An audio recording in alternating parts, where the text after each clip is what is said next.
Memperbanyakkan salawat adalah manhaj, adalah suatu cara untuk menimbulkan rasa kasih terhadap Nabi sallallahu alaihi wasallam. Maka sebab itulah sambutan Maulidur Rasul antara pengisiannya adalah memperbanyakkan salawat. Diperbanyakkan salawat, bahkan salawatnya itu dikumandangkan dengan irama-irama yang dilihat dapat menanam rasa kasih terhadap Nabi, yaitu para ulama kita telah mengajarkan kepada kita, telah menulis kepada kita dan mengajarkan kepada kita kasidah-kasidah yang di dalamnya ada makna-makna salawat yang kita laungkan, yang kita ungkapkan, yang kita ucapkan dengan nada yang menyentuh hati, nada yang berkesan terhadap hati kita, sebagai salah satu daripada usaha untuk menanam rasa kasih terhadap Nabi sallallahu alaihi wasallam. Itu sebenarnya. Jadi ulama-ulama dulu menulis qasidah-qasidah, bait-bait syair yang mengandungi pujian terhadap Nabi, salawat terhadap Nabi dan sebagainya. Antara tujuan besarnya ada sebagai satu cara, satu manhaj untuk menanam rasa kasih terhadap Nabi sallallahu alaihi wasallam. Itu perkaranya. Jadi kita tidak perlu hiraukanlah atas pandangan setengah golongan yang mengatakan bahawa sambutan-sambutan itu adalah perkara yang bid'ah, yang dilarang. Tak payah hirau, tak payah endorse sangatlah atas kata-kata itu. Sudah lama dibahaskan ulama dengan dalil yang panjang lebar, dan kupasan ulama ini, diskusi ulama dalam persoalan ini sudah lama dan berlangsung berlarutan sampai ke zaman kita ini, tak berkesudahan. Yang penting bahawa di kalangan ulama dengan dalil-dalil mereka itu ada yang membenarkannya, bahkan menggalakkannya. Jadi melihat dari sudut ini kita laksanakanlah, kerana dia tujuannya itu untuk menanam rasa kasih terhadap Nabi sallallahu alaihi wasallam. Apa nilainya? Apa harganya? Harga kasih kepada Nabi sallallahu alaihi wasallam. Pertama sekali, kasih kepada Nabi itulah yang akan membawa kepada mutaba'ah. Bermula dengan rasa kasih kepada Nabi, dia akan mendorong kita untuk mutaba'ah. Apa arti mutaba'ah? Mengikuti Nabi sallallahu alaihi wasallam, berasa nak ikut. Kita ni yang jadi mudah nak terikut dimulai dengan rasa kasih, rasa nak. Sebab itu ulama dalam usaha untuk membawa manusia supaya mengikuti Nabi, apa yang dinamakan sebagai mutaba'ah, maka dimulai dengan menanam rasa kasih dulu.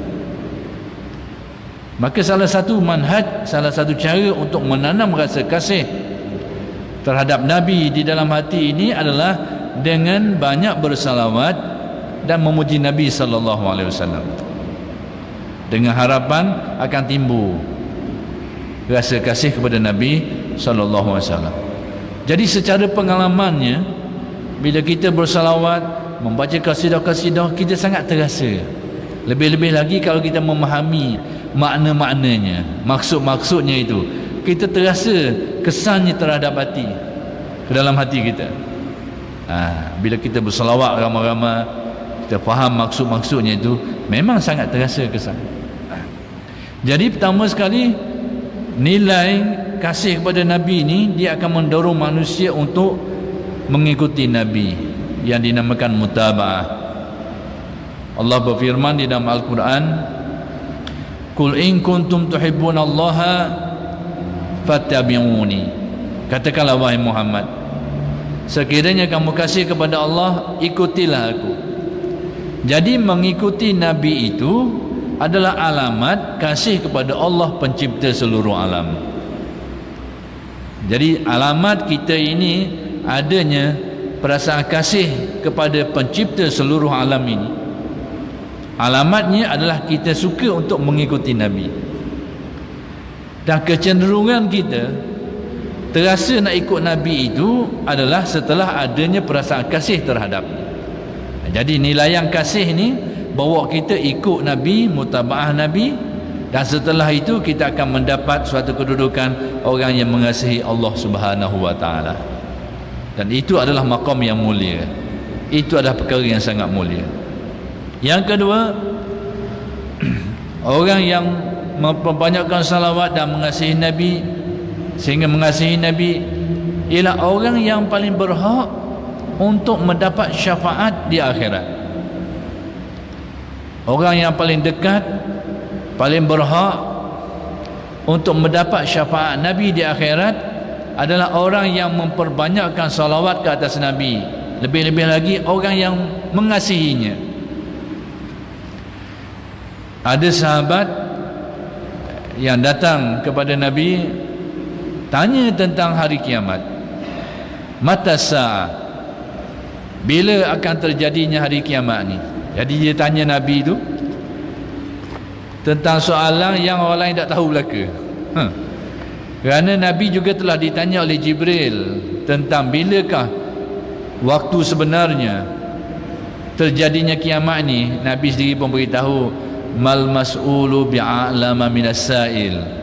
Orang yang ditanya ni aku ni, kata Nabi, tidaklah lebih tahu berbanding orang yang tanya, yang ni Jibril tu. Maksudnya aku pun tak tahu, kata Nabi, tentang waktu sebenar, waktu sebetulnya yang sebenarnya terjadinya hari kiamat. Jadi dalam peristiwa lain ada sahabat yang tanya soalan yang lebih kurang kepada Nabi berkenaan perkara yang sama. Mata sa'ah, bila terjadinya kiamat ni? Jadi bila Nabi ditanya begitu, Nabi tak beri jawapan. Nabi tanya semula, ma'adatalaha. Sebab pertama sekali memang tidak, ilmu ni tidak diberitahu kepada orang lain, tak ada orang tahu. Maka sebab itu Nabi tanya balik tentang apa yang sepatutnya, iaitu ma'adatalaha, apa persediaanmu terhadapnya. Jadi yang perlu pada kita ni bukan tahu tarikh kiamat, tapi apa persediaan kita. Itu yang perlu. Jadi Nabi tanya, ma'adatalaha, apa persediaanmu untuk menghadapi hari kiamat ini? Jadi kata sahabat ini, tak ada apa-apa aku ni. Dia rasa dia tak ada apa-apa. Illa anni ahbabtuka, cuma saja hati aku ni kasih kepada kau ya Rasulullah. Hal lain aku tak ada benda aku rasa. Cuma tu je modal aku, hati aku ni berpaut kasih kepadamu. Aku kasih kepadamu ya Rasulullah. Jadi bila begitu, apa penjelasan Nabi? Nabi beritahu rahsia. Al-mar'u ma'aman ahabba. Seseorang itu dia pasti akan bersama-sama dengan orang yang dia kasih. Kalau orang yang dia kasih itu Nabi, dan sudah tentu Nabi ini di syurga, di tempat yang mulia, maka orang yang mengasihi Nabi juga tempatnya di situ. Itulah harganya. Harga kita memperbanyakkan salawat. Selain daripada rahmat Allah berganda-ganda, kita juga tadi, iaitu menjadi laluan untuk kasih kepada Allah, dan itu adalah sesuatu yang sangat perlu. Dan selain daripada itu, mendapat syafaat Nabi Muhammad sallallahu alaihi wasallam. Berpeluang besar untuk mendapat syafaat Nabi sallallahu alaihi wasallam.